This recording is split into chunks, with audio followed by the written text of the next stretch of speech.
এত জায়গায় আদানি পাদানিতে কাজ করলাম, কোনো জায়গায় চাকরি পেলাম না, ইন্টারভিউয়ে সবসময় ফেলে যাম। 5 বছর আজকের বিড়িতে, আজকের ওই বিড়ির কোম্পানিতে চাকরি। দু সালার এত গরমেতে হলো না, ঘাম যা দিচ্ছে। দাদা আপনি কি করতে এসেছেন? এতদিন তো কল ফেস্টি আর হলো না, যদি বিড়ি কোম্পানির ম্যানেজারটা আমি হতে পারি। আসুন আসুন বসুন, আপনার বাইরেটা দিন। এই তো স্যার। বাইরেটা হেভি বানিয়েছেন। স্যার আমি একটা ফ্যাক্টরিতে কাজ করতে যেতাম, সেই ফ্যাক্টরিতে পুঁদি বিড়ির কাজ চলতো। এই ফ্যাক্টরির বিড়ির খোলা নিয়ে আমি এইটা বানিয়েছি, সেই ফ্যাক্টরিতে আমাকে বের করে দিয়েছে। আপনাকে একটা কোশ্চেন জিজ্ঞেস করবো কিছু। হ্যাঁ বলুন স্যার। বিড়ি কয় প্রকার? বিড়ি অনেক প্রকার স্যার। নাম বলো।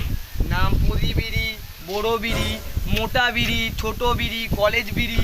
তারপরে স্যার আমরা একটা পেশাব করতে গেলেও একটা বিড়ি বানিয়েছিলাম। থামো থামো। ভালো লাগলে নেক্সট পার্ট দেখার জন্য ভিডিওটাকে লাইক করুন, সাবস্ক্রাইব করুন, শেয়ার করুন।